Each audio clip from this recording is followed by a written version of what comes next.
மனிதனாக பிறந்த ஒவ்வொருவனும் அள்ளி அள்ளி பருக வேண்டிய அமிர்தமடாது. அதான் இந்த பியூர் சினிமா பார்த்தீங்கன்னா 2017 டைம்ல வடபழனியில் இருக்கும்போது அருண் ப்ரோ சொன்ன மாதிரி நானுமே நிறைய ஃபோரம்லாம் இங்கே வந்து உட்காந்துருக்கேன். லைக் ஏன்னா இந்த இடத்துக்கு வந்தால் தான் நிறையா சினிமாட்களை பார்க்க முடியும். சினிமாவுக்கு வந்த புதுசு. ஸோ சினிமாட்களை பார்த்து அவங்களோட இன்ட்ராக்ட் பண்ண முடியும்னா அதுக்கான ஒரு ஸ்பேஸாக பியூர் சினிமாவை பார்த்துருக்கேன். ஸோ அடிக்கடி இங்கே வந்து நிறைய கேள்வி கேட்டேன். ஏன்னா சினிமாக்குள்ள வரணுன்ற ஆர்வம் அப்போ வந்துருச்சு. பட் எப்படி சினிமாட்களை பார்க்கறதுன்னு தெரியாது. எங்கேயும் அவங்கள பார்க்க விட மாட்டாங்க. அந்த மாதிரி ஒரு பதட்டம் வந்துட்டே இருக்கும். ஸோ அதனால இந்த ஸ்பேஸ்க்கு வந்தால் ஈஸியாக அவங்களோட உரையாட முடியும். அண்டு இந்த மாதிரி ஃபோரம்க்குலாம் அடிக்கடி வரப்போ தான் என்ன ஆச்சுன்னா, ஓகே லைக் சினிமா கொஞ்சம் ஈஸியாக அணுக முடியும் போல அப்படின்ற ஒரு கான்ஃபிடன்ஸ் கிடைச்சது. லைக் அவங்க எல்லாரும் ஒன்றும் எட்டாத தூரத்துலலாம் இல்லை, எல்லாருமே பக்கத்துல தான் இருக்காங்க, நம்ம பேச்சை கேட்பாங்க அப்படின்ற ஒரு கான்ஃபிடன்ஸ்லாம் லைக் இந்த மாதிரி நிறைய ஃபோரம்க்கு வரப்போ தான் எனக்கு அது புரிஞ்சுது. ஸோ அதான் நான் அருண் ப்ரோ சொன்ன மாதிரி நானுமே லைக் உட்காந்துருந்தேன். எல்லார்ட்டையும் நிறைய கேள்வி கேட்டிருக்கேன். இன்னைக்கு இங்கே உட்காந்துருக்கிறது ஆக்சுவலி ரொம்ப சந்தோஷமா இருக்கு.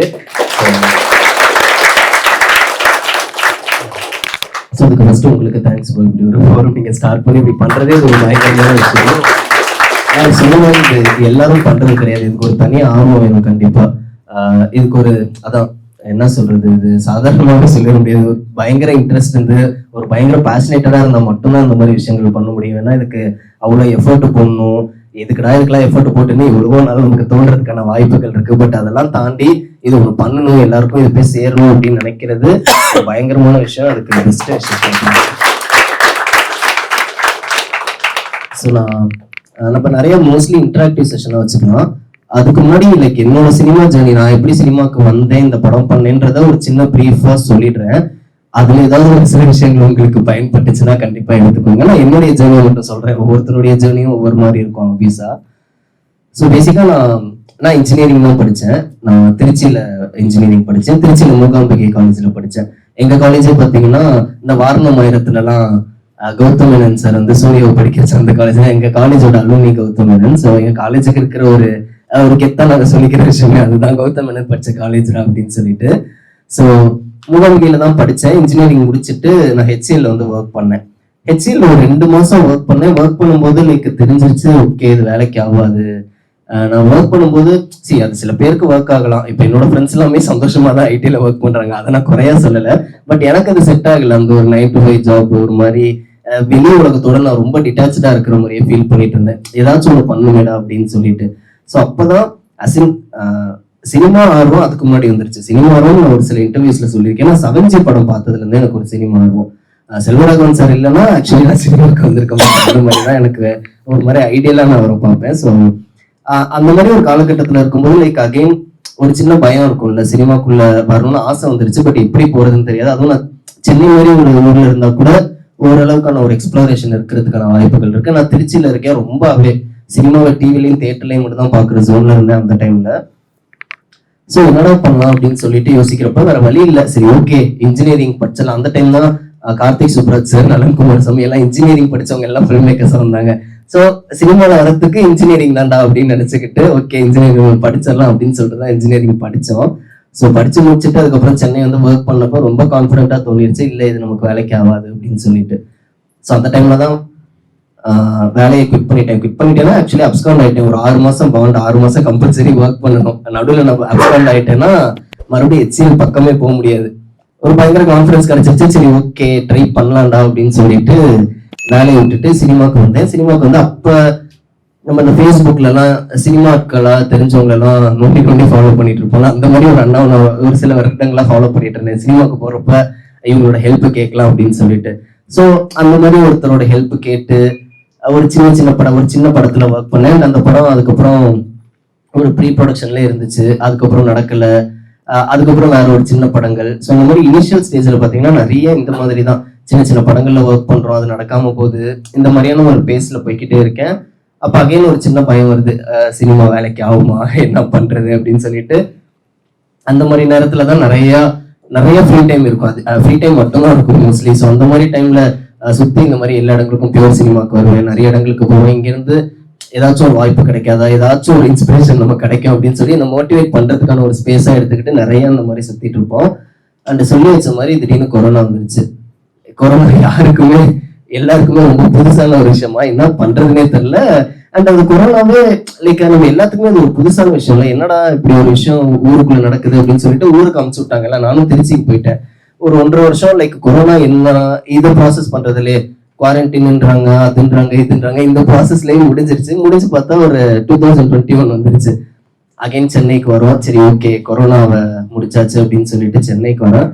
சென்னைக்கு வரப்பதான் லவ்வர்னு சொல்லி ஒரு படம், வியாஸ்ன்னு சொல்லி டைரக்டர், நானும் வியாசும் கொஞ்ச நாள் ஒரு மியூச்சுவல் ஃப்ரெண்ட் மூலியமா பழக்கமாகி கொஞ்ச நாள் டிராவல் ஆயிட்டு இருந்தோம். Is good friend of mine. அவர்கிட்ட வேற ஒரு ப்ராஜெக்ட் ஒன்று சும்மா நானும் வியாசும் ஜாயின் பண்ணதே ஒரு செம்ம மேட்டரா இருக்கும். வியாசம் நான் ஃபர்ஸ்ட் டைம் மீட் பண்றப்ப சும்மா கேட்டாரு, உனக்கு யாரா பிடிக்கும் அப்படின்னு சொல்லிட்டு. எனக்கு செல்வராகவன் அப்படின்னு. உடனே செல்வராகவன் சூப்பரா வாடா அப்படின்னு சொல்லி அவர் கூப்பிட்டுக்கிட்டாரு. ஸோ நாங்கள் 2 பேருமே ஒரு மாதிரி செல்வராகவன் கண்ணியா தான் இருந்தோம். அப்படியே நான் வியாசோட டிராவல் பண்ண ஆரம்பிச்சு லவ்வர் படம் நடந்தப்போ லவ்வர்ல நான் வியாசோட கோ டைரக்டரா ஒர்க் பண்ணேன். ஸோ அந்த படம் ரொம்ப இனிஷியல் ஸ்டேஜ்ல இருந்தே நாங்கள் நிறைய டிஸ்கஸ் பண்ணி அந்த படத்தோட ப்ராசஸ் ஃப்ரம் த ஸ்கெலிட்டல்ல இருந்து அந்த படம் முடிகிற வரைக்கும் அந்த படத்துல நான் டிராவல் பண்ணியிருக்கேன். ஸோ அது ஒரு ஃபுல் அண்ட் ஒரு பயங்கரமான எக்ஸ்பீரியன்ஸா இருந்துச்சு எனக்கு. ஸோ அந்த படம் முடிச்சுட்டு பார்த்தீங்கன்னா லைக் ஒரு மாதிரி அதுக்கு முன்னாடி நிறைய சின்ன சின்ன படங்கள்லாம் ஒர்க் பண்ணிட்டேன். ஸோ போதும் சினிமா பண்ணது, ஐ மீன் ஒர்க் பண்ணது போதும், அடுத்து நம்ம படம் பண்ணிடலாம், இதுக்கான நேரம் வந்துருச்சு அப்படின்னு சொல்லிட்டு அடுத்து நான் படம் பண்றதுக்கான முழு முயற்சியில இருந்தேன். ஒரு கதை ஒன்று முடிச்சுட்டேன். இந்த வித்லவ் கிடையாது, வேற ஒரு கதை ஒன்று முடிச்சிருந்தேன். முடிச்சுட்டு நிறைய ப்ரொடக்ஷன் கம்பெனிக்கு போறேன். ஒரு சில இடங்கள்ல வந்து வெயிட் பண்ண சொல்றாங்க, ஒரு சில இடங்கள்ல ஹீரோ டேட் வேணும்னு சொல்றாங்க, ஹீரோஸ் அப்ரோச் பண்ண ஆரம்பிக்கிறேன். ஸோ இந்த மாதிரி விஷயங்கள் எல்லாமே ஒரு மாதிரி நடந்துட்டு இருக்கிற டயத்துல தான் டூரிஸ்ட் ஃபேமிலின்னு ஒரு படம் ஆரம்பிக்கிறாங்க, லவ்வர் பண்ண அதே ப்ரொடக்ஷன்ல. ஸோ அந்த ப்ரொடக்ஷன் வந்து எனக்கு கால் பண்றாங்க, அந்த மாதிரி டூரிஸ்ட் ஃபேமிலி வந்து ஒர்க் பண்ண முடியுமா அப்படின்னு சொல்லி. எனக்கு என்னன்னா இப்பதான் நம்ம படம் முடிவு எடுத்திருக்கோம், இந்த கான்ஃபிடன்ஸே இப்பதான் வந்திருக்கு, மறுபடியும் ஒர்க் பண்ணுமானா நான் முடியவே முடியாது, அதெல்லாம் நான் வரவே இல்லை, வேணா படம் கொடுங்க அப்படின்ற மாதிரி சொன்னேன். அங்க இருந்த ஒரு இபி வந்து ரொம்ப என்னை ஃபோர்ஸ் பண்ணி கூப்பிட்டாரு. இல்லை ப்ரோ ஒரு சின்ன படம் தான், ஒரு 3 மாசத்துல முடிஞ்சிடும், ஷூட் ஆரம்பிக்க போறோம், ஆல் செட்டு, சீக்கிரம் வந்தீங்கன்னா படத்தை முடிச்சுட்டு போயிடலாம் அப்படின்ற மாதிரி திரும்பி கூப்பிட்டுக்கிட்டே இருந்தாரு. நானும் ரொம்ப யோசிச்சுக்கிட்டே இருந்தேன். ஏன்னா அதுக்கு முன்னாடி ஒரு 6-7 மாசம் டைம்ல நான் வந்து இந்த ப்ராசஸ்க்குள்ளேயே இருக்கேன். ஒவ்வொரு கம்பெனிஸா பிச் பண்ணிட்டே இருக்கேன். நிறைய கம்பெனிஸ்ல வந்து ஹோல்டில் இருக்கேன், வெயிட் பண்ணிட்டு இருக்கேன். ஒரு சில ஹீரோஸ் டேட்டுக்காக அவங்க வெயிட் பண்ணிட்டு இருக்காங்க, இந்த ஹீரோஸ்ட்ட போய் சொல்லலான்றாங்க. இல்லை லைக் நான் ஒருத்தட்ட நரேட் பண்ணியிருப்பேன், அடுத்த ஸ்டேஜ் ஆஃப் நரேஷனுக்கு வெயிட் பண்ணிட்டு இருப்பேன். ஸோ இந்த மாதிரி ஒரு வெயிட்டிங் டைமா மட்டுமே இருந்துட்டு இருக்கு. கையில இருந்த காசெல்லாம் தேர்ந்துருச்சு. ஸோ அகைன் காசு வேணும், சாப்பிடணும். அதனால இந்த டூரிஸ்ட் ஃபேமிலியில ஒர்க் பண்றதுக்கு சரி ஓகே டக்குன்னு ஒரு குவிக் ப்ராஜெக்ட் முடிச்சிடலாம் அப்படின்னு சொல்லிட்டு டூரிஸ்ட் ஃபேமிலியில ஒர்க் பண்றதுக்கு போறேன். ஸோ நான் அந்த போனனால தான் எனக்கு அபி டூரிஸ்ட் ஃபேமிலியில எனக்கு பழக்கம் பண்ணாரு. ஸோ அபிட்ட போனப்ப லைக் இனிஷியலா அபிக்கெல்லாம் பயம், ஏன்னா ப்ரொடக்ஷன்ல இருந்து ஒரு கோ டைரக்டர் கொடுக்குறாங்கன்னா ஓகே ப்ரொடக்ஷன் ஆளா இருப்பாண்டா அப்படின்னு சொல்லிட்டு அவருக்கு ஒரு சின்ன பயம் இருந்துச்சு. பட் என்னன்னா நாங்கள் பழக ஆரம்பிச்சோன்னா அபியும் திருச்சி நானும் திருச்சி, போனோடனே ஊர் பாசம் அப்படியே ஒட்டிக்கிச்சு. அப்படியே நாங்கள் டிராவல் பண்ண ஆரம்பிச்சு லைக் நானும் அப்படியே ரொம்ப க்ளோஸ் ஆயிட்டோம். ஸோ அப்படியே படம் போயிட்டு இருக்கு. டூரிஸ்ட் ஃபேமிலி ஒரு மாதிரி பயங்கர ஜாலியா ஒர்க் பண்ணிட்டு இருக்கோம். ஒரு நல்ல எக்ஸ்பீரியன்ஸ் போயிட்டே இருக்கிறப்ப நான் சரி ஓகே பேரலா வேற ஒரு கதை வெயிட் பண்ணிக்கிட்டே இருக்கும், இன்னொரு கதை ஒன்று டக்குன்னு பண்ணிடலாம் அப்படின்னு சொல்லிட்டு. ஏன்னா எல்லாருமே அதை சொல்லுவாங்க, ஒரு ப்ரொடக்ஷன் அப்ரோச் பண்றப்போ ஒரு கதை மட்டும் வச்சுட்டு போகக்கூடாது, ஒரு 2-3 லைனாவது வச்சுட்டு போ அப்படின்னு சொல்லுவாங்க. பட் என்னன்னா நம்ம ஒரு 2-3 பவுண்ட் வச்சுட்டு போனா கூட அது பெட்டர்னு தான் நினைக்கிறேன். ஸோ அந்த டைம்ல வந்து நான் அந்த வித்லவோட ஃபர்ஸ்ட் ஆஃப் வந்து எழுதிட்டேன். ஒரு மாதிரி ஒரு ஐடியா ஒன்று கிராக் ஆயிடுச்சு. இந்த ஐடியாவை அப்படியே யூஸ் பண்ண வேணாம்னு ஒரு மாதிரி ஃபர்ஸ்ட் ஆஃப் கடை முடிச்சுட்டு அப்படியே டூரிஸ்ட் ஃபேமிலி ஒர்க்லாம் போயிட்டு இருக்கு. டூரிஸ்ட் ஃபேமிலியோட போஸ்ட் ப்ரொடக்ஷன் ஒர்க் அப்போ மறுபடியும் ஒரு சின்ன கேப் இருந்துச்சு. அந்த டைத்துல அப்படியே உட்காந்து சரி ஓகே இப்போ செகண்ட் ஆஃப் கம்ப்ளீட் பண்ணிடலாம், செகண்ட் ஆஃப் ஒரு மாதிரி முடிச்சேன். ஸோ பார்த்தீங்கன்னா அபிட்ட வந்து நான் ஃபீட்பேக் கேட்கறதுக்காக இந்த வித்லவ் ஸ்கிரிப்டை வந்து கொடுத்துருந்தேன். அபி படிச்சுட்டு என்ன சொன்னாரு, ப்ரோ செம்மையா இருக்கு, சூப்பரா இருக்கு அப்படின்னாரு. நான் அபிட்ட சொல்றேன், ப்ரோ நீங்க இந்த படம் பண்ணா நல்லா இருக்கும்னு நினைக்கிறேன் அப்படின்னப்போ அவர் ஒரு மாதிரி சும்மாரியா கதை நல்லா இருக்கு, வேற ஏதாவது ஒரு ஹீரோட்டு போய் ட்ரை பண்ணுங்க அப்படின்ற மாதிரி அவர் சொல்லியிருந்தாரு.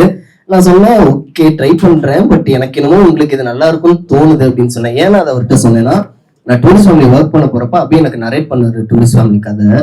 அப்படியே எல்லா கேரக்டரும் அப்படியே பயங்கரமா நடிச்சு காட்டி சூப்பரா நரேட் பண்ணுவாரு. எனக்கு அப்ப அபியை வந்து ஒரு டைரக்டரை தாண்டி இருந்தாலும் செம்மையா நடிக்கிறாயா, இருந்தாலும் சூப்பரான ஒரு ஆக்டர் அப்படின்னு பயங்கரமா பிலீவ் பண்ணேன். டூரிஸ்ட் ஃபேமிலி ரிலீஸ் ஆச்சு. அபி வந்து ஒரு ஓவர் நைட்ல ஒரு ப்ரப்போஸ் ஒன்று பண்ணி ஒரு மாதிரி பயங்கர ஃபேம் ஆயிடுச்சு அபிக்கு. ஸோ இந்த டயத்துல வந்து நானுமே இந்த கதையை வச்சுட்டு அப்படியே வேற ஏதாவது ஹீரோஸ் போகலாமா வேணாமான்னு யோசிச்சிருக்கேன். But back of the mind எனக்கு தோணுது இந்த கதைக்கு வந்து ஒரு ஸ்கூல் பையனும் வேணும், ப்ரெசென்ட்டும் வேணும். ஸோ இதுக்கான ஹீரோஸ் ஒரு டெபியூட்டண்டா போனா நல்லா இருக்குமே அப்படின்ற ஒரு ஃபீல் இருந்துச்சு. அண்ட் அபி பண்ணா நல்லா இருக்கும்னு என்னன்னு தெரியல, ஒரு பேக் ஆஃப் த மைண்ட் ரொம்ப கான்ஃபிடன்ஸ் எனக்கு தோணிக்கிட்டே இருந்துச்சு. ஸோ என்ன பண்ணேன், இது முடிச்சதுக்கு அப்புறம் பட் இந்த டைம்ல எனக்கு அபிட்ட கேட்கறதுக்கு வந்து ஒரு மாதிரி கொஞ்சம் சங்கடமா இருந்துச்சு. ஏன்னா நான் இதுக்கு முன்னாடி அபிட்ட கேட்டப்ப அபி டூரிஸ்ட் ஃபேமிலி ரிலீஸ் ஆகுறதுக்கு முன்னாடி ஒரு ஃப்ரெண்டா ஒரு டூரிஸ்ட் ஃபேமிலியோட டைரக்டரா இருந்தாரு. ஆஃப்டர் டூரிஸ்ட் ஃபேமிலி ரிலீஸ் பாத்தீங்கன்னா ஒரு பயங்கர ஃபேம் கிடைச்சிருச்சு, எங்க பார்த்தாலும் அபியே தெரிய ஆரம்பிக்குது. ஸோ இப்ப நம்ம அபிட்ட கேட்டு அவர் ஏதாவது ஹெசிடேட் பண்ணிட்டாருன்னா, அவர் ஏதாவது நோ சொல்லிட்டாருன்னா அது எனக்கு சங்கடமா இருக்கும். ஏன்னா வி வர் லைக் க்ளோஸ், அந்த டைம்ல வந்து பயங்கர க்ளோஸ் ஆயிட்டோம். ஸோ அதனால நான் அபிட்ட அதை கேட்காம இருந்தேன். வேற நான் இந்த ப்ரொடக்ஷன்ல கதை கேட்டுட்டு இருந்தாங்க. இந்த கதையை வந்து அப்போ இந்த படத்தோட இபி பாலான்னு ஒருத்தர் இருக்காரு, அவர்கிட்ட இந்த கதையை சொல்லியிருந்தேன். அவருக்கு அந்த கதை ரொம்ப பிடிச்சிருந்துச்சு. அவர் கதையை படிச்சுட்டு கேட்கறாரு, டே இதுக்கு அபி எப்படியா இருப்பான் அப்படின்னு கேட்கிறாரு. ப்ரோ எனக்கும் அதான் தோணுது, பட் இப்ப அபிட்ட கேட்கறதுக்கு எனக்கு ஒரு மாதிரி கூச்சமா இருக்கு அப்படின்னு சொன்னேன். சரி நான் கேட்கவா அப்படின்னாரு. நீங்க வேணா கேளுங்க அப்படின்னு சொன்னேன். ஸோ அவர் என்ன பண்ணாரு, அபிட்ட ஃபோன் அடிச்சு இந்த மாதிரி மதனோட கதை படிச்சிட்டியா அப்படின்னா, படிச்சுட்டேன் ப்ரோ நல்லா இருக்கும் ப்ரோ அப்படின்னு. அந்த கதையில நீங்க நடிக்கிறியா அப்படின்னு சொல்லி கேட்டாரு. உடனே அபி, ப்ரோ எனக்கு நடிக்கணும்னு ஆசையா தான் இருக்கு, பட் மதன்கிட்ட கேளுங்க, அவரோட முதல் படம் இது அப்படின்ற மாதிரி அவரு சொன்ன. ஓகே நம்ம எல்லாம் ஒரே பேஜ்ல தான் இருக்கும் அப்படின்னு சொல்லிட்டு டக்குன்னு அபிக்கு ஃபோன் பண்ணி, ப்ரோ பண்ணிடலாமா அப்படின்னா, பண்ணிடலாம் ப்ரோ அப்படின்னு சொல்லிட்டு டக்குன்னு ஆரம்பிச்சோம். ஸோ அப்பதான் எம்ஆர்பியில கதை கேட்டாங்க. எம்ஆர்பியில போய் கதை சொன்னேன். மகேஷ் அண்ணாக்கு ரொம்ப பிடிச்சிருச்சு. அடுத்து அவங்க அப்படியே சௌந்தர்யம் கிட்ட கூப்பிட்டு போனாங்க, அவங்கள்ட்ட கதை சொன்னேன், அவங்களுக்கு ரொம்ப பிடிச்சிருச்சு. அடுத்து நான் டக்குன்னு ஒரு ஆஃபீஸை போட்டோம், படம் ஆரம்பிச்சோம். எனக்கு தெரிஞ்சு ஒரு 6 மாசம் தான் ஆகுது படம் முடிச்சுட்டு இங்க உட்காந்துருக்கோம். ஸோ லைக் படம் ஆரம்பிச்ச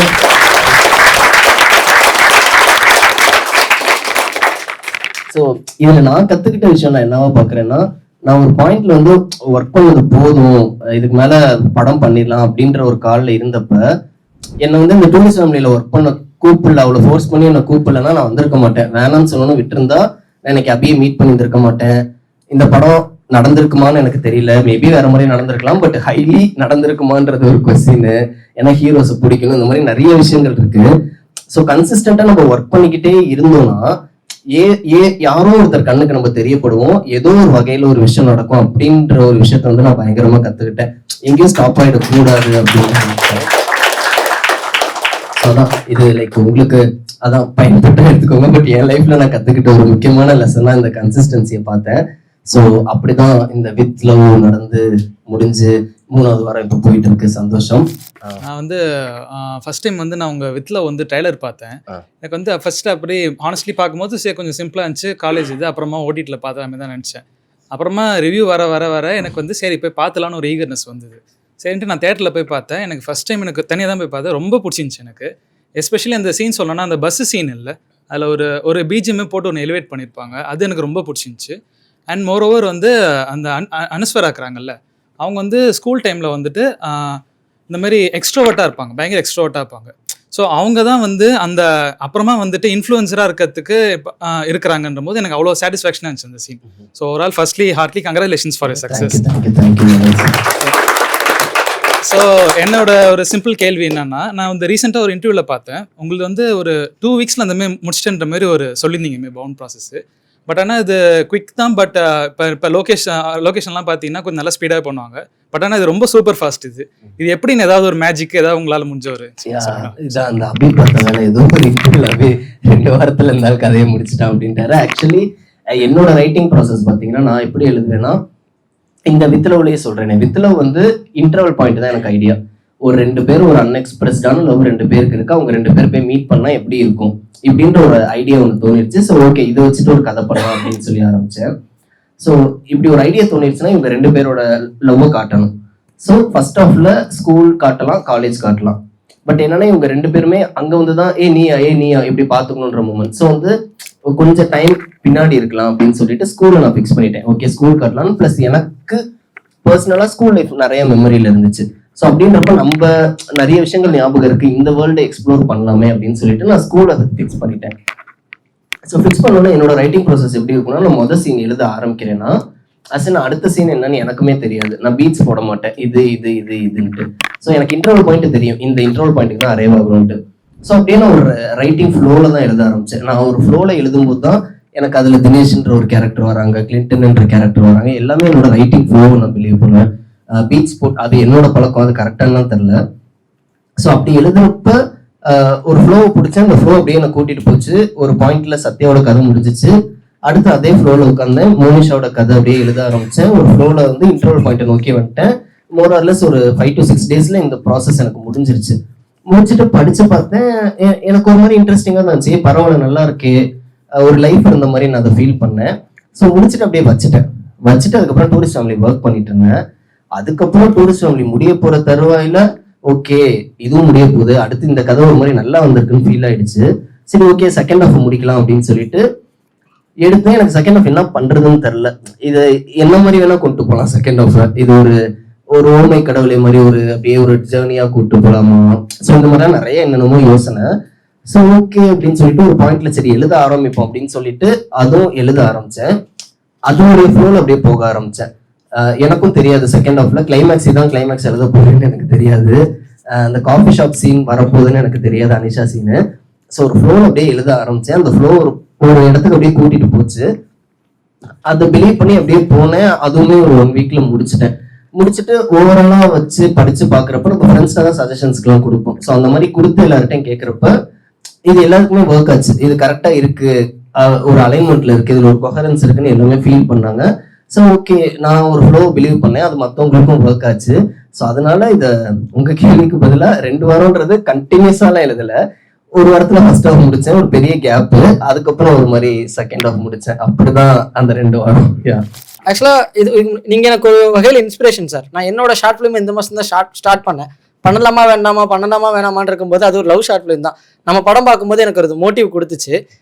எனக்கு வந்து ஒரு இடத்துல மட்டும் நம்ம படத்துல சீன் வந்து பிரிஸ்டார் அப்படின்ற மாதிரி தோணுச்சு. அந்த டைலாக் நீங்க எப்படி எழுதுனீங்கன்னு எனக்கு கேட்கணும்னு தோணுச்சு. என்னன்னா ஃபர்ஸ்ட் ஹாஃப்லேயே ரிவீல் பண்ணிடுவீங்க இந்த மாதிரி 2 பேரோட ஸ்கூல் டேஸ் லவரை பார்க்க போறாங்கன்னு. செகண்ட் ஹாஃப்ல அந்த லவ்வர்கிட்ட ஆக்சுவலா உங்களுக்கும் தெரிஞ்சிருக்கும், ஆடியன்ஸ்க்கு வந்து அந்த பையனோட ஸ்கூல்ல வர ப்ரப்போஸ் பண்றது ஆடியன்ஸ் எல்லாருக்கும் பிடிச்சிருக்கும். அந்த சீனே ரொம்ப அழகா இருந்தது. அவர் ப்ரப்போஸ் பண்ணும்போது அவங்க பதிலுக்கு வந்து சாரி கல்யாணம் ஆயிடுச்சு அப்படின்ற ஒரு வார்த்தை சொல்லியிருப்பாங்க. ஆனா டு பி ஃப்ராங்க் நானுமே அங்க உட்காந்து படம் பார்க்கும்போது அவங்க என்ன பதில் சொல்லுவாங்கன்னு எதிர்பார்த்துட்டே இருந்தேன். ஏன்னா அவங்க அப்படின்னு சொல்லியிருந்தாலும் தப்பா இருக்கும், ஓகே ஐ லவ் யூன்னு சொல்லியிருந்தாலும் தப்பா இருக்கும். அந்த டைலாக் எப்படி சார் அங்க மெர்ஜ் பண்ணீங்க? அது எதர்ச்சியா நடந்ததா இல்ல அது எப்படி கிரியேட் பண்ணீங்க சார்? அண்ட் அந்த அனிஷா சீன் பாத்தீங்கன்னா அதான் நான் அகைன் சொன்ன மாதிரி அந்த சீன் எழுத ஆரம்பிச்சப்ப அந்த சீன் என்ன ஒரு இடத்துக்கு அப்படியே கூட்டிட்டு போச்சு. பிளஸ் அந்த சீனோட மூடா எந்த ஒரு கதை எழுதும்போதும் இப்போ ஒரு சீன் எழுத ஆரம்பிக்கணும், அந்த சீனோட மூடு நமக்கு தெரியும். லைக் இந்த சீன் என்ன நடக்க போகுதுன்ற மூடு எனக்கு தெரியும். அந்த சீனோட மூடு என்னன்னா இவன் பேர் ப்ரப்போஸ் பண்ண போறான், ஸ்கூல்ல பார்த்து பயந்துகிட்டே ப்ரப்போஸே பண்ணல இது வரைக்கும். அது நிறைய அந்த ஒன் சைட் லெவல்ல பயமா இருக்கும் அந்த பொண்ணை பார்த்தாலே. ஸோ அந்த மாதிரி பயத்திலே இருக்கிற ஒருத்தன் மறுபடியும் அந்த பொண்ணை பாக்குறான்னா ஆட்டோமேட்டிக்கா அந்த பயம் வந்துடும். அது நான் அப்படிதான் ஃபீல் பண்ணேன், ஆட்டோமேட்டிக்கா அந்த பயம் வந்துடும். ஸோ இப்படி இருக்கிற இடத்துல அங்க அவன் ப்ரப்போஸ் பண்ண போறான். அவன் இப்ப மோனிஷாவை தான் லவ் பண்றான், அவன் அனிஷாவை லவ் பண்ணல. பட் இப்படி ஒரு சான்ஸ் கிடைக்குது. அன்னைக்கு நீ சொல்லல, இன்னைக்கு ஜஸ்ட் சொல்லிடு, நீ அன்னைக்கு லவ் பண்ணன்றத சொல்லிடு அப்படின்றதுக்கு தான் கூப்பிட்டு வரான். பட் அதுக்கு அவன் பயங்கரமா பதட்டப்பட்டு பயந்துட்டு இருப்பான். நான் அந்த சீனோட மூட நினைச்சது இவன் லவ்வ சொல்லிடணும், இவனுக்கு ஒரு க்ளோஷர் கிடைச்சிடணும், இதுதான் ஐடியா வந்துச்சு. பிளஸ் பாத்தீங்கன்னா அனிஷாவை வந்து நான் ஃபர்ஸ்ட் ஆஃப்ல எங்கேயுமே எக்ஸ்ப்ளோரே பண்ணியிருக்க மாட்டோம். இவன் கண்மொழியை மட்டும்தான் அனிஷாவை பார்ப்போம். ஸோ அப்படின்றப்ப அனிஷா வந்து ஒரு பொண்ணா அங்கங்க மட்டும் தான் இருந்துட்டு இருப்பான். ஸோ செகண்ட் ஹாஃப்ல வர இந்த சீன்ல தான் அனிஷாவை என்னால் எக்ஸ்ப்ளோர் பண்ண முடியும். இங்கேதான் அவன் பேச ஆரம்பிக்கிறா. ஸோ அப்படின்றப்ப நான் அனிஷாவை எப்படி பாக்குறேன்னு இந்த இடத்துல தான் சொல்றதுக்கான ஸ்பேஸ் எனக்கு கிடைச்சது. ஸோ நான் அனிஷாவே பாத்தீங்கன்னா மோரர்லைக்கு ஒரு மோனிஷா மாதிரியான ஒரு பொண்ணா, ஒரு மெச்சூர்டான பொண்ணை தான் பார்த்தேன். இங்க வந்து இவன் உட்காரும் போது அவளுக்கு ஆல்ரெடி தெரியும், தினேஷ் ஃபோன் பண்ணி சொல்லிட்டான் இந்த மாதிரி உன்னை கேட்டுட்டு இருக்கான் அப்படின்னு சொல்லிட்டு. ஸோ இதை கேட்டுட்டு அவன் வந்து ஓகே நீ ஸ்கூல்ல அது ஒரு சின்ன இன்னசென்டான லவ், அவளுமே எக்ஸைட் ஆயிட்டா. ஓகே நீ ஒரு லவ் சொல்ல வந்திருக்கியா, வா உட்காரு பேச, அவனை கம்ஃபர்டபுள் ஆக்குவா. நீ உட்காந்துட்டு அவன் டென்ஷன் ஆகும் போதும் வீட்டுல எல்லாம் எப்படி இருக்காங்க அப்படின்னு கொஞ்சம் கொஞ்சமா பேச ஆரம்பிச்சு அவனை கம்ஃபர்டபுள் ஆக்கிட்டு ஒரு பாயிண்ட்ல 2 பேரும் பேசிட்டு அந்த கிஃப்ட் எல்லாம் கொடுத்துட்டு ஒரு பாயிண்ட்டுக்கு வந்துருவாங்க. அங்க அனிஷா பாத்தீங்கன்னா ஒரு அடலசென்டான ஒரு ஸ்கூல் பொண்ணாவே மாறிடுவா அந்த கிஃப்ட் எல்லாம் கொடுக்கும்போது. அது வந்து நிறைய பெண்களுக்கு இருக்கும். இன்னைக்கு கல்யாணம் எல்லாம் ஆயிட்டு போகும்போது ஒரு பழைய மெமரிஸ் எல்லாம் நினைச்சு பார்க்கும்போது அவங்களுக்கே தெரியாம அந்த ஒரு புத்துணர்ச்சி வந்துடும்ல. ஸோ அந்த மாதிரி எல்லாம் அவளும் ஃபீல் பண்ணுவா. சின்னதா அவளுக்கு கண்ணு கலங்கும், பயங்கரமா சிரிப்பா. அந்த மாதிரி எப்ப சிரிச்சிருப்பான்னு கூட தெரியாது, அது அவளே என்ஜாய் பண்ணுவா. ஸோ இதெல்லாம் நடந்துட்டு இருக்கிறப்போ ஒரு பாயிண்ட்ல வந்து அவன் அதெல்லாம் விட்டுருவான், லவ் சொல்ல வந்ததெல்லாம் விட்டுருவான். ஓகேடா அனிஷாவை பார்த்துட்டோம் பேசிட்டோம் இப்படின்ட்டு இருக்கிறப்ப அவ விட மாட்டான். நீங்க ஒண்ணு சொல்ல வந்தில, இதை சொல்லிட்டு கிளம்பு, நாளைக்கெல்லாம் நீ மறுபடியும் கிளம்பி வரக்கூடாது, மறுபடியும் லவ் என்ன சொல்லலை அப்படின்னு நாளைக்கெல்லாம் நீ மீட் பண்ண வரக்கூடாது, வா என்ன சொல்லணுமோ அதை சொல்லு அப்படின்னு சொல்லி அவன் அந்த இடத்துல மெச்சூர்டா அவன்கிட்ட கேட்கறான்னு நான் நினைச்சேன். அதே மாதிரியே அவ கேட்பா. கேட்டோன்னா அதான் நான் சொன்ன மாதிரி தான். அது எழுதும்போது எனக்கும் கல்யாணம் ஆயிடுச்சுன்னு சொல்ல போறேன்னு தெரியாது. அப்படியே அதான் ஆரம்பிச்சேன். ஸோ எழுதும்போது ஒரு பாயிண்ட்ல இவன் பயந்துக்கிட்டு ஐ லவ் யூ நிஷா அப்படின்னு சொல்லுவான். அது நான் எழுதும் போதே நினைச்சேன், பாஸ் இந்த இடத்துல ஒரு 5 செகண்ட் பார்த்துக்கிட்டே இருக்கா. நானும் ஒரு 5 செகண்ட் வெயிட் பண்ணேன். சாரி சத்யா, கல்யாணம் ஆயிடுச்சு அப்படின்னு சொல்லணும்னு ரைட்டிங் ப்ரோல வந்துச்சு. ஏன்னா அந்த சீனியர் மூடுக்குள்ள இருக்கும்போது ஆட்டோமேட்டிக்கா அது அப்படிதான் வரும்னு நினைக்கிறேன். ஸோ அந்த இடம் வந்து எங்கேயும் ஆக்வர்ட் ஆயிடக்கூடாது. அதுல வந்து ஒரு சின்ன அந்த குழந்தைத்தனம் இருக்கணும். அந்த சீன் வந்து அனிஷா அவ்வளவு மெச்சூர்டா ஹேண்டில் பண்ணாலும் அது ஒரு பழைய ஞாபகத்துக்கு தான் கூட்டிட்டு போங்க 2 பேரையும். அந்த சீனை பாக்குற எல்லாருமே அது ஒரு ஸ்கூல் சீனா தான் பார்த்துட்டு இருப்பாங்க. ஒரு 16-17 வயசு பசங்க அங்க உட்காந்து பேசிக்கிற மாதிரி தான் அவங்க 2 பேரையும் பார்த்துட்டு இருப்பாங்கன்றதான் என்னோட எண்ணமா இருந்துச்சு. அதனால எந்த இடத்துலயுமே அந்த சீன் ஒரு ஆக்வர்ட்னஸ் தொடாம ஒரு மாதிரி கியூட்டா ஃபீலாவே மாறிடுச்சுன்னு நான் நினைக்கிறேன். ஸோ அப்படிதான் அது நடந்துச்சு. வித்ல மூவில வந்து அனஸ்வரா ராஜன் அவங்களுடைய போர்ஷனும் சரி, காவியானில் இருக்காங்க அவங்களோட போர்ஷனும் ரொம்ப மெச்சூர்டா நீங்க ஹேண்டில் பண்ணிருப்பீங்க. எஸ்பெஷலாக வந்து அனஸ்வரா ராஜனோட பெர்ஃபார்மன்ஸ் வந்து ஃப்ரம் ஸ்டார்ட் எண்ட் வரைக்குமே ரொம்ப என்ன சொல்றது மீட்டருக்கு உள்ளே இருக்கும், ரொம்ப மெச்சூர்டாகவும் இருக்கும். இவங்களோட ரைட்டிங்க்கு நீங்கள் எப்படி ரெஃபரன்ஸ் அதை எடுத்து ரைட் பண்ணீங்களா, இல்லை உங்களோட ஐடியா எப்படி இருந்துச்சு இவங்க 2 பேரோட கேரக்டரோட ரைட்டிங்? மோனிஷாக்கு வந்து பார்த்தீங்கன்னா எனக்கு பொதுவாகவே நான் ஒரு எக்ஸ்ட்ரோவர்ட்டான ஒரு பயங்கர குறும்பான பொண்ணாக இருக்கணும் அப்படின்னு சொல்லிட்டு நான் மைண்டில் ஃபர்ஸ்ட் நினச்சிக்கிட்டேன் மோனிஷாக்கு. ஸோ அதனால எழுதும்போதே அதான் தெரியல, நம்ம ரெகுலராக பார்ப்போம்ல, ரெகுலராக ஒரு ஹீரோயின்ஸ் அப்படின்றப்ப அது சம்ஹவ் ஏதோ ஒரு இடத்துல ஒரு ஸ்டீரியோடைப் பார்க்கப்படுது. ஒரு மாதிரி கொஞ்சம் ஒரு ஹை ஸ்பீடில் அந்த பொண்ணுக்கு வச்சு லைக் அது தப்பு கிடையாது, டிபெண்ட்ஸ், அது கதைகளை பொறுத்து. ஸோ நான் இந்த கதையில என்ன யோசிச்சேன்னா, சத்யாவை கொஞ்சம் இன்ட்ரோவர்ட்டடா இருந்து மோனிஷா கொஞ்சம் எக்ஸ்ட்ரோவர்ட்டடா இருந்தா எப்படி இருக்கும் அப்படின்னு சொல்லி யோசிச்சேன். ஏன்னா நான் வாழ்க்கையில பார்த்த நிறைய பெண்கள் சரி, சுத்தி பார்க்குற நிறைய பெண்கள் சரி, பெண்கள் தான் இன்னைக்குமே மெச்சூர்டா இருப்பாங்க. பசங்க சும்மா சொல்லிப்பாங்களே தவிர மெச்சூர்டுன்னு, பெண்கள் தான் ரியலா மெச்சூர்டா இருக்காங்க நான் பிலீவ் பண்றேன். ஸோ அதனால பெண்கள் கேரக்டர் எழுதினாலும் மெச்சூர்டா தான் எழுதணுன்றதான் என்னோட ஐடியா. நான் பெண்கள் முட்டாளா எழுதக்கூடாதுன்றத ரொம்ப ஸ்ட்ராங்கா இருப்பேன். ஸோ எனக்கு அப்படி மோனிஷா எழுதும்போது நான் இவையே இன்னும் துருன்னு இன்னும் இன்ட்ரெஸ்டிங்கா இருந்தா எப்படி இருக்கும், லைக் அது ஓப்பனா சொல்லணும்னா ஒரு சில பேர் என்கிட்ட கேட்டாங்க, ஆக்சுவலி மோனிஷா பையன் மாதிரி பிஹேவ் பண்றா, சத்யா பொண்ணு மாதிரி பிஹேவ் பண்றான் அப்படின்ட்டு. இந்த வாதமே எனக்கு புதுசா இருந்துச்சு. ஸோ அப்ப பொண்ணுனா இப்படிதான் இருக்கணும்னு ஒன்று சொல்லப்பட்டிருக்கா, பையனா இப்படிதான் இருக்கணும்னு ஒன்று சொல்லப்பட்டிருக்கா அப்படின்னு. ஸோ ஓகே, இதை எக்ஸ்சேஞ்ச் பண்ணி பார்க்கலாமே அப்படின்னு சொல்லிட்டு நான் பொண்ணுக்கு வந்தேன். நான் மோனிஷாக்கு வந்து அந்த மாதிரி ஒரு கேரக்டரைசேஷன் பிளான் பண்ணேன். ஸோ அப்படி எழுதும்போது எனக்கு அந்த காம்பஸீனு அது இதெல்லாம் வந்து விழுந்தப்ப எனக்கு ரொம்ப இன்ட்ரெஸ்டிங்கா இருந்தது மோனிஷா பாக்குறதுக்கு. ஓகே, இந்த மாதிரி ஒரு பொண்ணை தான் பார்க்க நான் ஆசைப்படுவேன், எல்லாரும் ஆசைப்படுவாங்க. நான் பிலீவ் பண்ணேன், இந்த மாதிரி நிறைய பெண்களையும் நான் பார்த்துருக்கேன். ஸோ அதனால எனக்கு மோனிஷாவை இப்படியே நம்ம டிசைன் பண்ணலாம், இது இன்னும் இன்ட்ரெஸ்டிங்கா இருக்கு, இந்த மாதிரி ஒரு பொண்ணை பார்க்க எல்லாருக்குமே பிடிக்கும் அப்படின்னு நான் ரொம்ப ஹானஸ்டா பிலீவ் பண்ணேன். ஸோ அப்படி நினைச்சுதான் அந்த மோனிஷாவோட கேரக்டர் எண்டு வரைக்குமே அவங்களோட மைண்ட் செட்ல அப்படியே தான் இருப்பான். எந்த இடத்துலயும் அவன் வந்து யாருக்காகவும் தன்னை மாத்திக்க மாட்டா, இப்படி இருக்கிற ஒரு பொண்ணா தான் இருக்கணும்னு நினைச்சு பண்ணோம். அதுக்கு ஹானஸ்டா தான் எழுதுனேன், அது அப்படிதான் வந்திருக்குன்னு நான் நினைக்கிறேன். அண்ட் அதே மாதிரி அனிஷாவும் கிட்டத்தட்ட நான் சொன்ன மாதிரி அவ்வளோ ஒரு மோனிஷா மாதிரி தான். அந்த ஒரு சீன்ல தான் அவளோட வேர்ல்டை என்னால எக்ஸ்ப்ளோர் பண்ண முடிஞ்சது. ஸோ அதுல வந்து அவள் ரொம்ப மெச்சூர்டா பிஹேவ் பண்ணும் அப்படின்னு நான் நினைச்சேன். அவள் வந்து இன்கேஸ் ஃபார் எக்ஸாம்பிள் வேற மாதிரி யோசிச்சு பாருங்களேன், அந்த இடத்துக்கு அனிஷா வராம கூட இருந்திருக்கலாம். ஏன்னா ஆல்ரெடி தினேஷ் ஃபோன் பண்ணி சொல்லிட்டான் ப்ரொபோஸ் பண்ண வரேன்ட்டு. ப்ரொபோஸ் பண்ணணுன்றப்ப அவள் பயந்துருக்கலாம், இல்லை இவன் ஐ லவ் யூன்னு இவனை கேட்காம இருந்திருக்கலாம், சும்மா பார்த்துட்டு ஹாய் சொல்லிட்டு போயிருக்கலாம். பட் அவளுக்கு என்னன்னா, நீ இப்படி ஒன்று ஆசைப்பட்டுட்டீல, வா வந்து சொல்லிட்டு போ, என்ன பிரச்சனை, இதனால யாருக்கும் எந்த பிரச்சனையும் கிடையாது, இது எதுக்கு நம்ம ரொம்ப ரொமான்டிசைஸ் பண்ணுவோம், இது நார்மலான ஒரு விஷயம் தான் அப்படின்னு சொல்லிட்டு. ஏன்னா அவனோட ஓடி போறதெல்லாம் கிடையாது, அவனுக்கும் இன்னைக்கு அவன் மேல எந்த ஃபீலும் கிடையாது, இன்னைக்கு இல்லை அன்னைக்கே அவளுக்கு எந்த ஃபீலும் கிடையாது. ஏன்னா இவன் கூட தான் ஒன் சைடா பார்த்துட்டு வந்திருக்கான். ஸோ அதனால நீ ஒண்ணு ஆசைப்பட்ட, வா உனக்கு பிடிச்ச ஒரு விஷயத்த நீ செஞ்சுட்டு போயிரு, உனக்கு இதுல ஒரு ஹாப்பினஸ் கிடைக்குதா, கிடைச்சிட்டு போகுது, ஜாலியா இரு. ஸோ இந்த ஒரு ஸ்பேஸ்ல அவன் மெச்சூர்டா இந்த விஷயத்த ஹேண்டில் பண்ணணும்னு நினைச்சேன். ஸோ அதனாலதான் அனிஷாவோட கேரக்டரைசேஷனும் அப்படி ஒரு மாதிரி ஃபிக்ஸ் பண்ணி எழுதுனேன். அது ஒர்க் ஆயிருக்குன்னு நம்புறேன். ஸோ எனக்கு என்னன்னா ப்ரோ, இந்த படத்துல வந்து நிறைய சப்ளாட்ஸ் இருக்குல்ல, அப்பாவோட ஸ்டோரியா இருக்கட்டும், ப்ளஸ் ஃப்ரெண்டு, ஸ்கூல் டீச்சர் எல்லாமே இருக்கு. அதே மாதிரி இதோட கட்ஸும் ஒரு சேம் ஆங்கிள்லேயே நிறையா டேவும் நைட்டுன்னு. ஸோ இந்த கட்ஸும் இந்த சப்ளாட்டோட கட்ஸும் எப்படி நீங்கள் ரைட்டிங்லேயே இந்த பிளான் இருந்துச்சா, இல்லை எடிட்டரு அவங்ககிட்ட டிஸ்கஸ் பண்ணுறப்ப இந்த கட்டோட, ஏன்னா என்னோட ஒரு ஷார்ட் ஃபிலிம் பண்ணுறப்பையும் நானும் சில விஷயங்களை கட்டோட எழுதினேன். பட் படிக்கிறவங்க யார்கிட்ட சொல்கிறப்ப வந்து இல்லை இது இப்போ பண்ணாத, ஸ்டோரி முடிச்சுட்டு எடிட்டரோட டிஸ்கஸ் பண்ணி. ஆனால் எனக்கு அப்படி பண்ணுறப்ப ஏதோ விஷுவலி எனக்கு கரெக்டாக இருக்க மாதிரி பட்டுச்சு. ஸோ உங்களுக்கும் அந்த படத்தில் அந்த மாதிரி கட்ஸ் இருக்கனால எப்படி அதை ஹேண்டில்? அதான் இது டோட்டலாக ஒரு சப்ஜெக்டிவான விஷயம் தான், டிபெண்ட்ஸ் ஒவ்வொருத்தரை பொறுத்து. பட் இந்த படத்தில் வந்து மோஸ்ட் ஆஃப் த விஷயங்கள் ஸ்கிரிப்ட்லேயே இருந்துச்சு. அண்ட் இந்த படத்தில் எடிட்டரோட சப்போர்ட் வந்து ஒரு பயங்கரமான எக்ஸ்ட்ரீமான சப்போர்ட். என்னோட ஃப்ரெண்டு தான் எடிட்டரு. ஸோ அவர் பயங்கரமாக நிறைய விஷயம் பண்ணிட்டார். ஃபார் எக்ஸாம்பிள் சொல்லணும்னா இப்போ ஸ்கூல் போர்ஷன் பார்த்தீங்கன்னா, ஸ்கூல் போர்ஷனில் வந்து சத்யா, மோனிஷா 2 பேருமே ஒரே ஸ்கூலில் தான் படிக்கிறாங்க. 2 வேர்ல்டுமே ஒரே வேர்ல்டு தான். ஸோ இந்த வேர்ல்டில் வந்து நான் ஃபஸ்ட்டு சத்யாவோட நரேட்டிவ் காட்டும்போது அந்த வேர்ல்டுக்குள்ளே தான் மோனிஷாவும் இருக்கா, 10th பொண்ணா இருக்கா. ஸோ இந்த வேர்ல்டுக்குள்ளே அவளும் இருக்கணும் அப்படின்னு நான் நினச்சேன். அதே மாதிரி மோனிஷாவோட கதை சொல்லும்போது அந்த வேர்ல்டில் தான் சத்யா இருக்கான், இருக்கணும்னு நினச்சேன். இது நான் ஷூட் பண்ணும்போது எப்படி ஷூட் பண்ணேன்னா, ரொம்ப நான் ஸ்கூல் போர்ஷனை பொறுத்த வரைக்கும் மட்டும் அது பின்னாடி வருவோம். நான் ஒரு கிராமர் செட் பண்ணிட்டேன். இந்த படத்துக்கே விஷுவலாக ஒரு கிராமர் ஒன்று பண்ணலாம் அப்படின்னு சொல்லி செட் பண்ணிட்டோம். ஸோ அந்த மாதிரி ஸ்கூல் ஷூட் பண்ணும்போது நான் ஃபார் எக்ஸாம்பிள் இங்கே ஒரு சீன் ஷூட் பண்ணிட்டு இருப்பேன். டக்குன்னு மோனிஷா அனஸ்வரா வர சொல்லி, அனஸ்வரா அங்கே நில்லுங்க அனஸ்வரா அப்படின்னு சொல்லிடுவேன். டக்குன்னு அவங்க போய் நிற்பாங்க. டக்குன்னு போயிட்டு நடந்துட்டு இருக்கும்போது டக்குன்னு பாலாஜி நீங்கள் அங்கே வந்து நில்லுங்க, டக்குன்னு நீங்கள் எக்ஸிட் ஆகுங்க, பாலாஜி நீங்கள் இங்கே வாங்க அப்படின்னு சொல்லிட்டு லைக் அந்த ஷூட்டிங் ப்ராசஸில் எனக்கு தெரியும் இந்த இடத்துல இந்த விஷயங்களை நம்ம யூஸ் பண்ணலாம் அப்படின்ற மாதிரி என் மைண்டில் மட்டுமே ஒரு சில விஷயங்களை ஓட்டி நான் பண்ணிட்டேன். இதெல்லாம் முடிச்சுட்டு ஸ்கூலில் வந்து அந்த இன்டர்கட்ஸ் எல்லாம் அவர் பண்ணி காட்டும்போது எனக்கு செம்ம சர்ப்ரைஸாக இருந்துச்சு.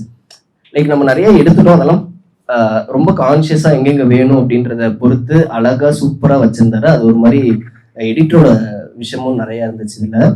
நீங்கள் சொன்ன மாதிரி அந்த ட்ரெயினில் அப்பா வந்து அந்த இன்டர்கட் எல்லாமே ஆல்ரெடி ஸ்கிரிப்ட்லேயே இருந்துச்சு. அந்த இடத்துல அவளோட டைலாக் வரணும் அப்படின்னு சொல்லி முன்னாடியே ஸ்கிரிப்ட்லேயே எழுதிட்டு அதே மாதிரி அந்த இடத்துல அவர் அதை வச்சு கொடுத்தாரு. ஸோ அந்த மாதிரி விஷயங்கள் இது டோட்டலாக சப்ஜெக்டிவ் தான், கொலாபரேட்டிவாக தான் நடந்துச்சு. நிறைய ஒரு 70% ஆஃப் த விஷயங்கள் ஸ்கிரிப்ட்லேயே இருந்துச்சு. அண்ட் சுரேஷ்டையும் அதான் எடிட்டர்கிட்ட சொல்லுவேன், ப்ரோ இது பயங்கரமாக பண்ணிட்டீங்க ப்ரோ இந்த இடத்துல அப்படின்றப்போ அவரு கூட கிரெடிட்ஸ் எடுத்துக்க மாட்டார். ப்ரோ எடுத்துகிட்டு வந்தால் தானே ப்ரோ அதெல்லாம் பண்ண முடியும் அப்படின்னு சொல்லுவார். ஸோ அதனால இது லைக் ஒரு கொலாபரேட்டிவ் ப்ராசஸாக தான் நடந்துச்சுயா. மறக்காம சப்ஸ்கிரைப் பண்ணிடுங்க.